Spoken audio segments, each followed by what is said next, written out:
a lot of us don't know of a whole nother world that exists. It's on the other side of suffering. Once you break these barriers that you have made for yourself, like the mind is the most powerful thing in the world. It is so amazing that I used to be a 300-pound guy and I thought that was it. Could barely read, could do anything. And now, that what was inside that person was this guy that's in front of you today. That's how scary the mind is. And that's what I started realizing through this journey, is that once I got a taste of, wow, man, I haven't even begun to crack what the mind is capable of. And what I started realizing is on the other end of suffering, that's the real growth of life, because you realize how the mind processes shit. And I talk about another thing called theory and practice. A lot of people are theorists. These smart guys that read these fucking books and shit, man, and they sit down, they tell you what the mind is supposed to do. And a lot of us listen to that shit. It becomes like, this is it, man. This old man who has been studying the mind forever, this is the cap that we have. By being a practitioner, I went out and realized a lot of these guys are so wrong, man. You cannot live in that normal mindset. You must be your best on your worst day. And how you do that is you cannot think of a normal mindset.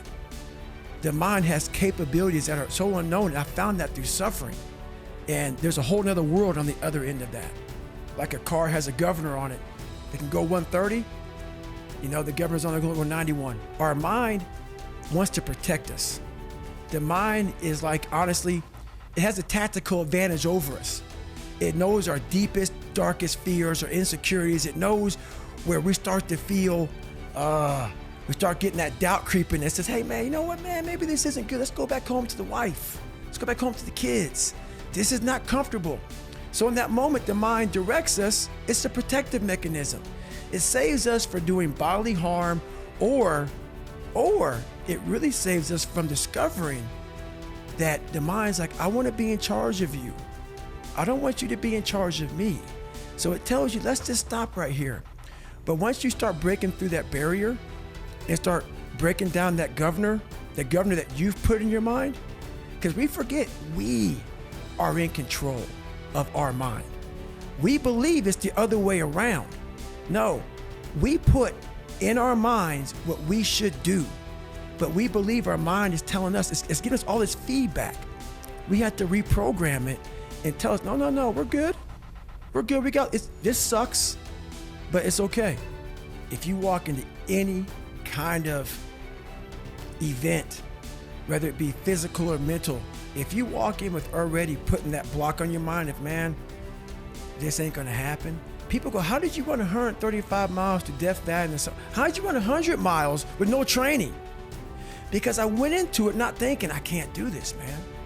I went into it with a strategy. I have an open-mindedness. So until your mind is open to the possibilities that I can do this, you would never be able to do it. Once the mind starts to believe it can be achieved, only then does it start to break down tactically how we can do this. Until then, you're gonna always lose. I have so many conversations in my mind because so many times I want to quit. Sure. But this is what it is. This is what I figured out. I was so afraid of myself that I had to figure out, I became a master of my mind. People, when you're afraid of something, you have to master it. That's how you start to overcome it. So what I realized, when I get to that point where I want to quit, everybody, they get to the point where they want to quit. This is what happens. The mind tells you, let's go home. Let's take a warm shower. Let's get some food. This is not right. This is that. If you cannot answer the questions at that moment, because your mind's gonna start giving you all these questions. And if you can't answer them, you're going to quit.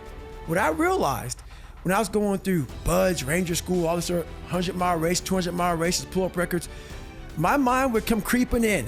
Like when I was doing 4,030 pull-ups at 2,000 pull-ups and my hands were ripped open, my mind said, look, brother, we've done all these other things. You've proven yourself. You're good.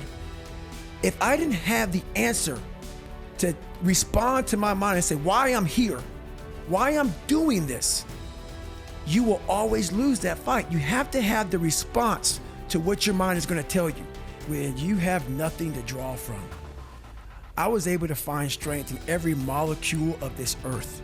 I'm able to be in a room with nothing, with no motivation, no inspiration, nothing, and find it. So what I did in those situations was I invented this thing called taking souls.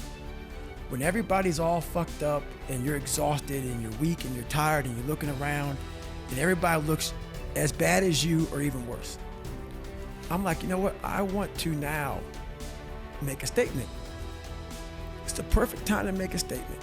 To make a statement to let you know where your life ends and mine begins.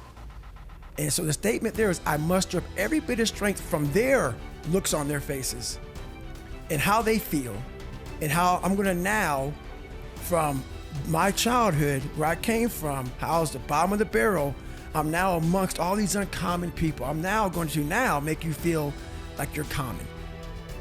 So I used their sadness, their weakness, their parts of their life where, God, this sucks. I'm like all poopy pants and messed up. I used that for my strength. And I have this moment of like, let's say we're in the sand, we're running or whatever. I will do a surge. I will do something and everybody's like, how the fuck is he doing this? And from that look on their face, that feeling of, God, man, this guy must be something special. It then surges me further and further and faster and harder for a long time. So it's energy's everywhere. But the thing is, it's so loud, that voice in your head of pain and suffering and discomfort and I don't want to do this is so loud that you're unable to really calm it down and say, okay, there's something here.